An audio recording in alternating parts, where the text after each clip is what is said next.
Well, here we are again. Another week, another new term in AI. And this time it's called loop engineering. And it feels like we barely finished arguing about harness engineering. So is this just marketing hype or is there actually something real underneath? Well, let's climb the whole ladder from prompt engineering all the way to loop engineering. You do not want to skip the steps because each builds on top of each other. So watch the entire video till the end to understand exactly what loop engineering means. So step one is prompt engineering. Now, back in late 2022, when ChatGPT launched, this was the entire game because the model gave you a 4,000 token context window and nothing else. No tools, no memory, no files. Everything the model knew about your task had to fit in what you typed. So we got really clever with our words. My favorite from my own history is, you are a patient cloud tutor. Explain everything with a drawing analogy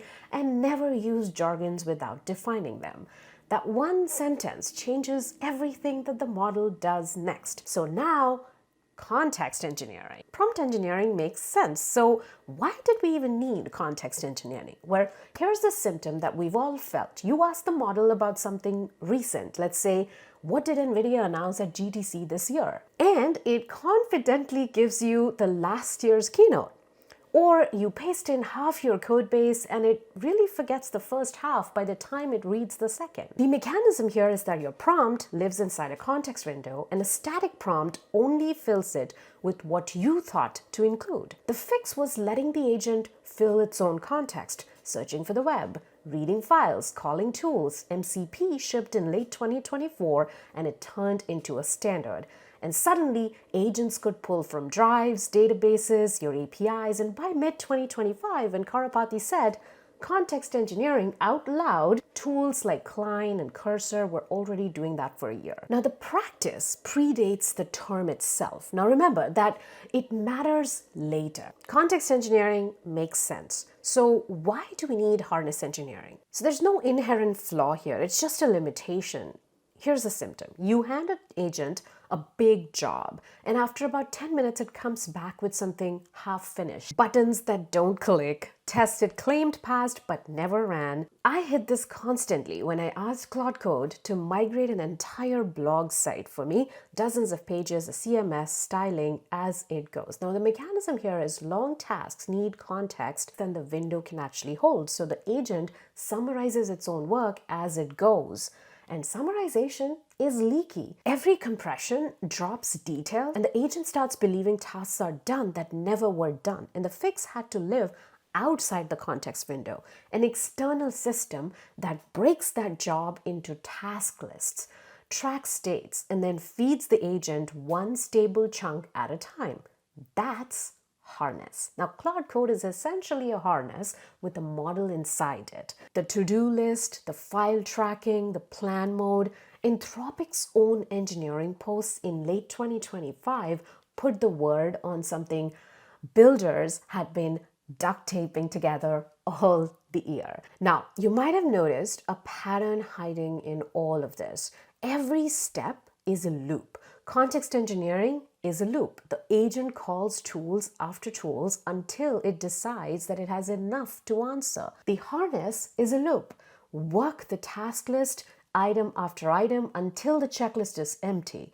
We're stacking loops on top of loops, but here's my spin on it. Look at who's holding the steering wheel at each step. With prompts, you steer every word. With context, the agent steers its own research.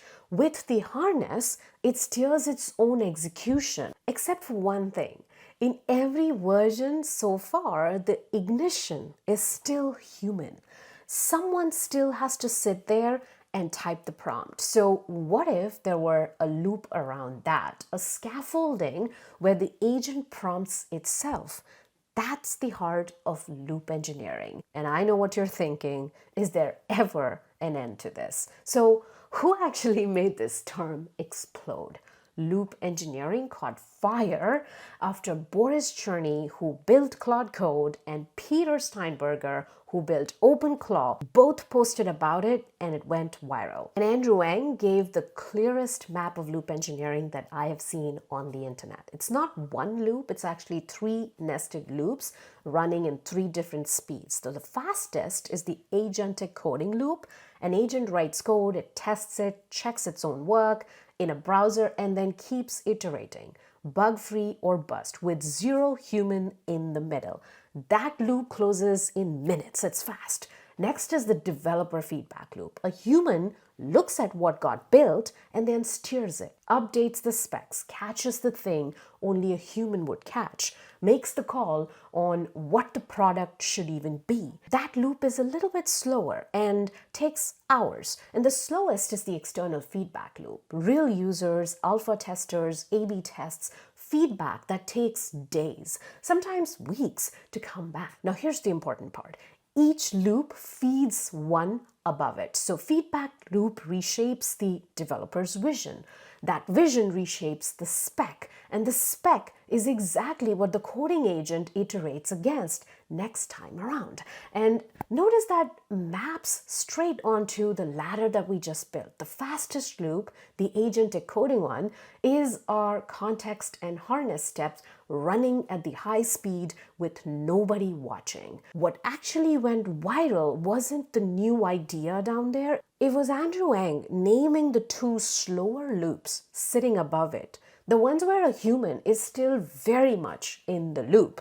Now, Andrew's own argument for why is humans have a context advantage. We know things about our users, about our taste, about our situation that the AI just doesn't have access to yet. And that's the honest shape of loop engineering. Not one mystery loop that runs itself, but 3 nested speeds, and the top 2 still have a hand on the wheel. So let's make it concrete with my own work. Say the fast loop, the agentic coding one, is a scheduled agent that wakes up every morning at 6 a.m. It scans what's moving in AI, cross-references what I've already covered, and drafts a 1-page video brief into my drive, testing its own research against my past videos before I ever see it. That's literally minutes, and this loop closes on its own. Now the next loop up is mine, the developer feedback loop. Now I open the brief and I am the one deciding, is this actually a video or is it not? Do I want the sketchbook angle or the technical deep dive angle?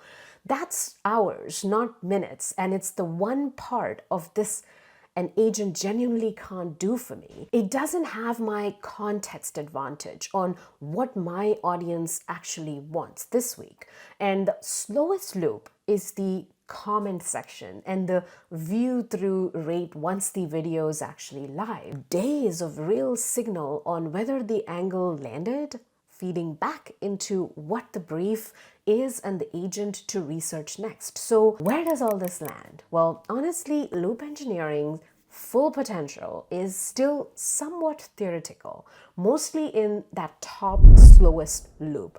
Nobody's actually fully automated external feedback, and probably nobody should as well.